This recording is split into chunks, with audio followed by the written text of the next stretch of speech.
Hello, glad you can join us. Here's what we have for you this Tuesday, a tale of two narratives and why the Prime Minister is standing firm.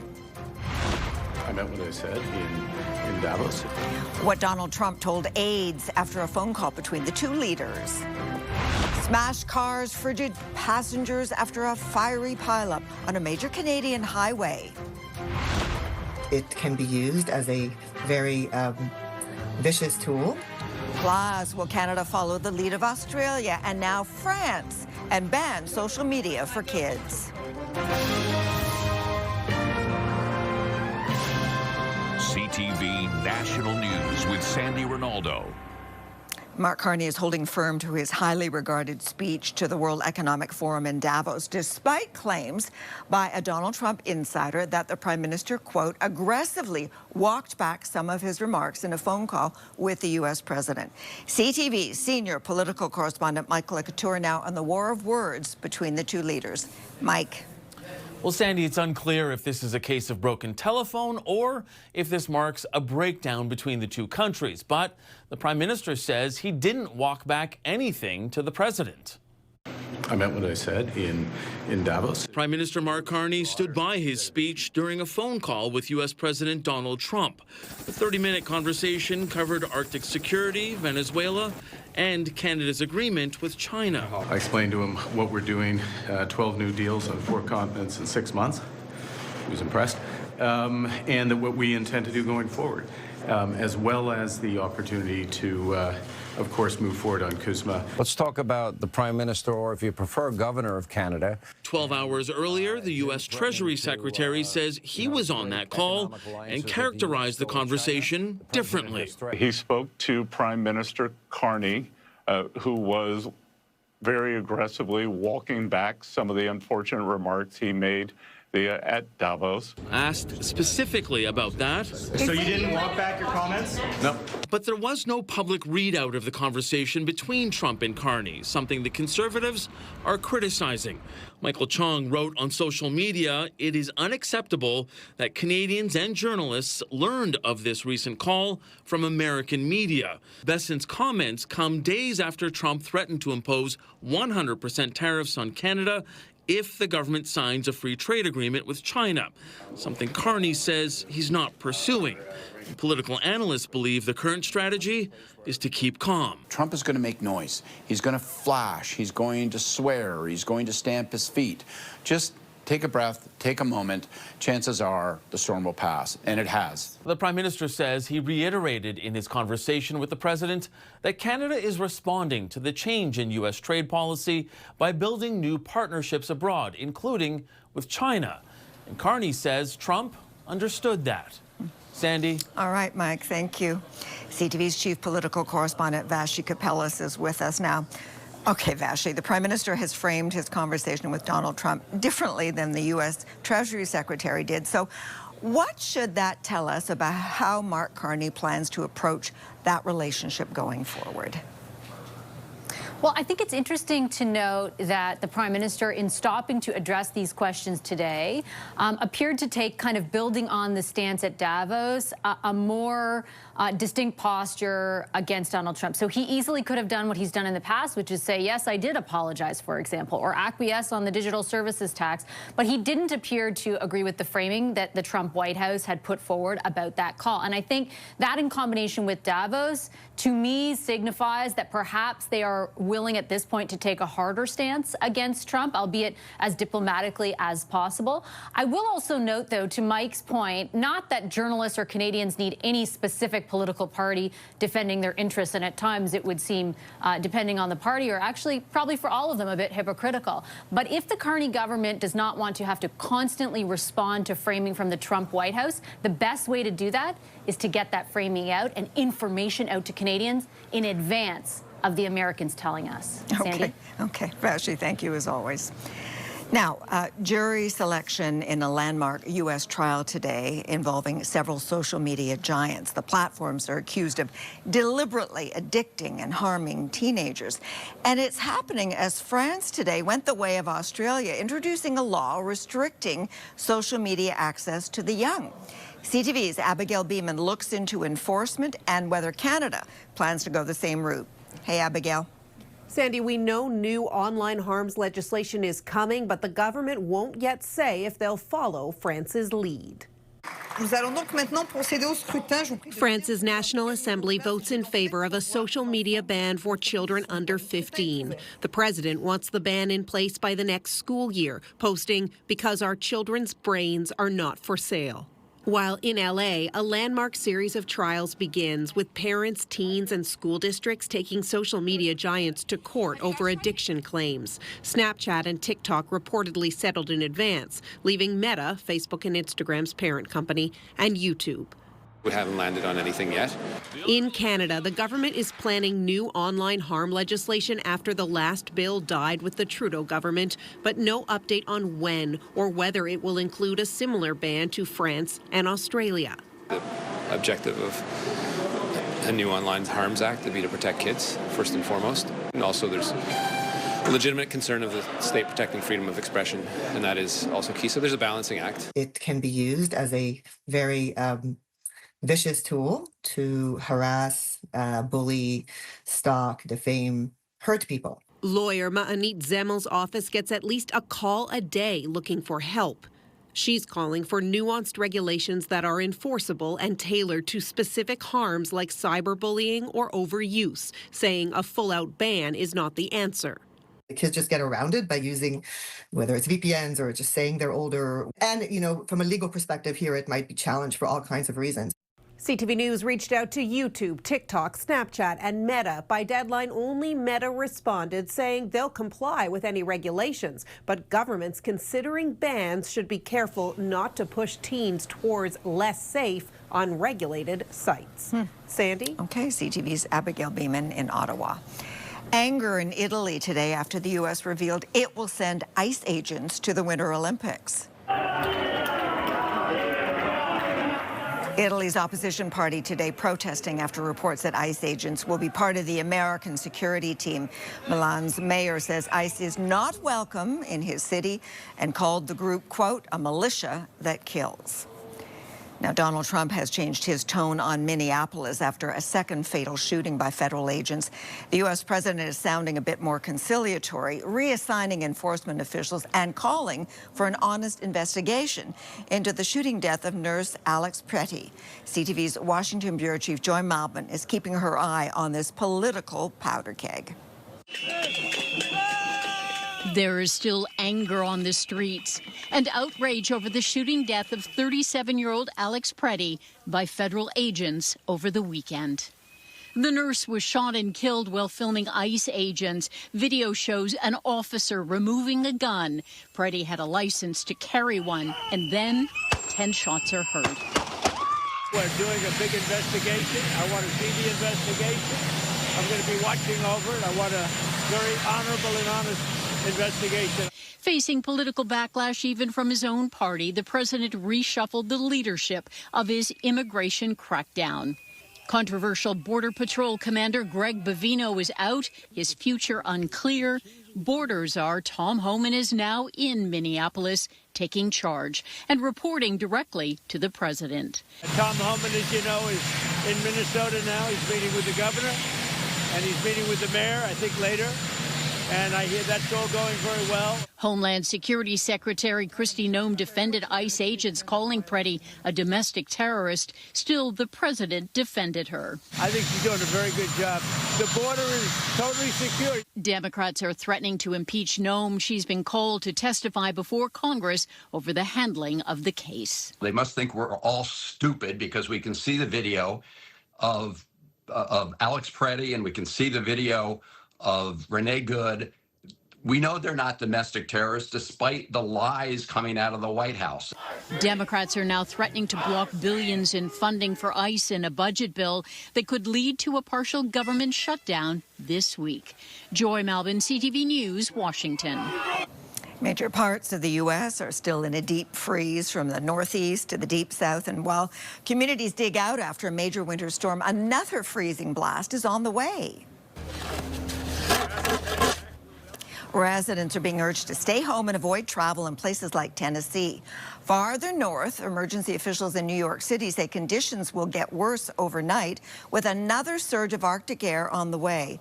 At least 21 people have died across the U.S. Hundreds of thousands are still without power, and air travelers are dealing with the ripple effect of thousands of canceled flights.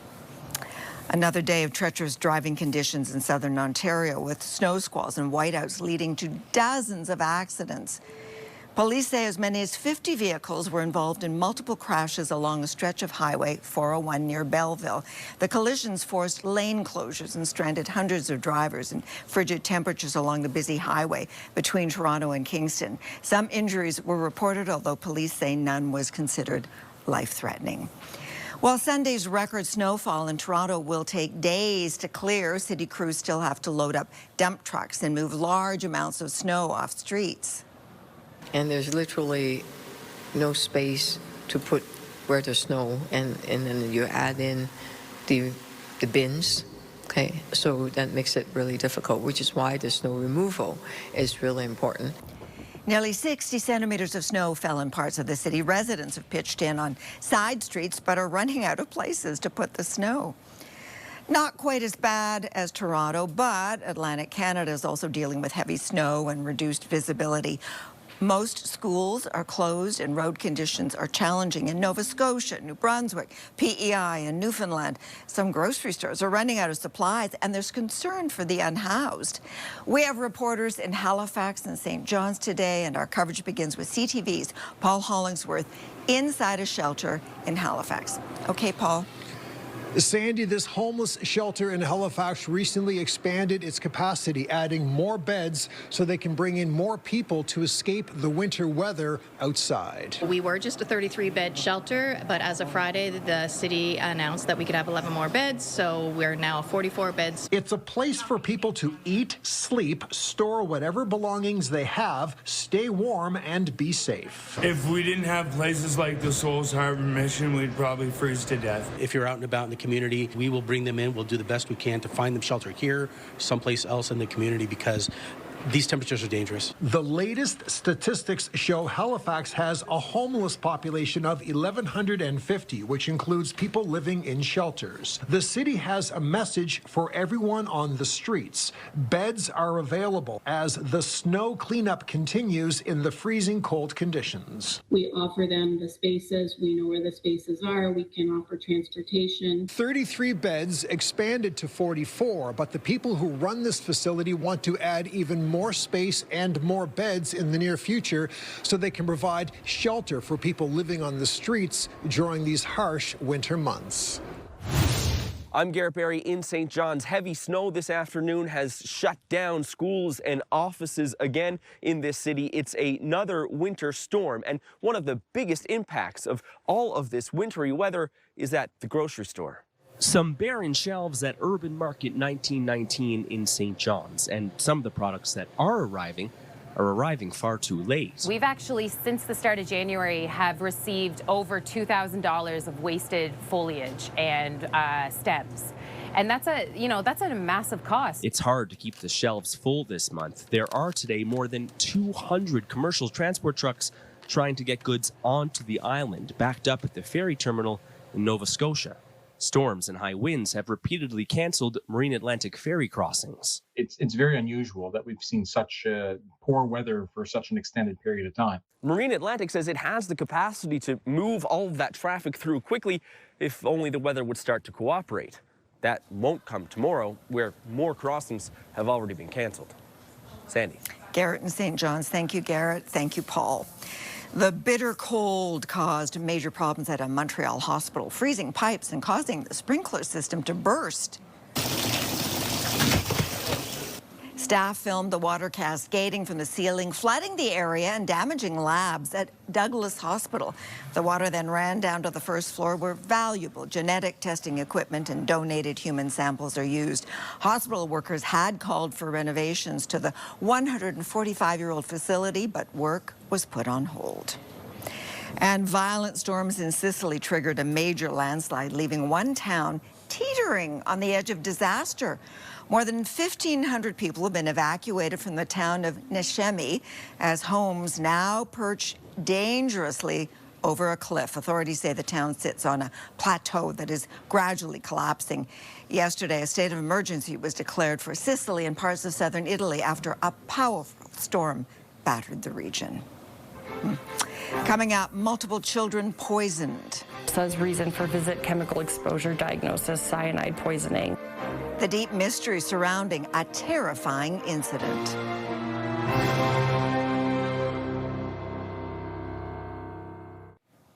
Still no answers as to what made dozens of children fall ill while swimming at a pool in a hotel in Canmore, Alberta. 11 were rushed to local hospitals and monitored. Most were members of a minor hockey team in town for a game.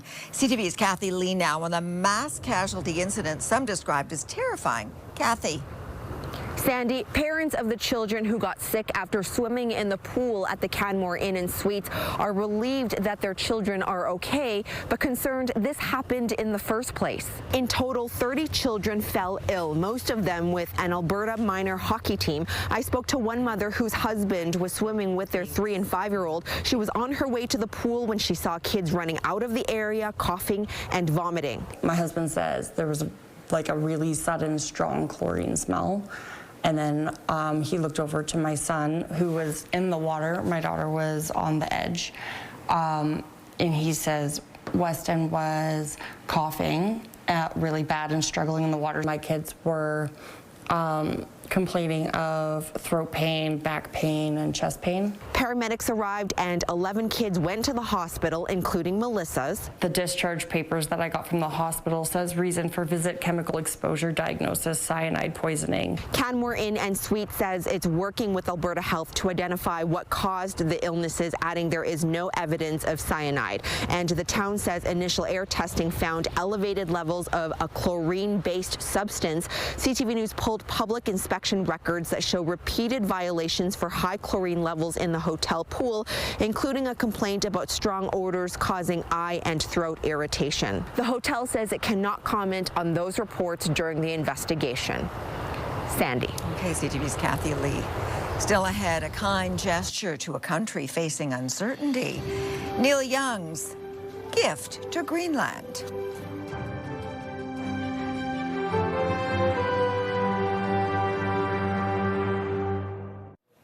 Nominations for the 55th Juno Awards were announced today, along with a brand new category.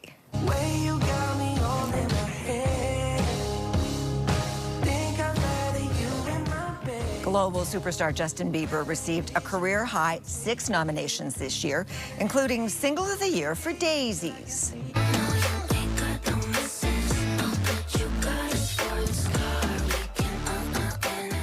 Calgary's Tate McRae also received 6 nominations in the same categories. And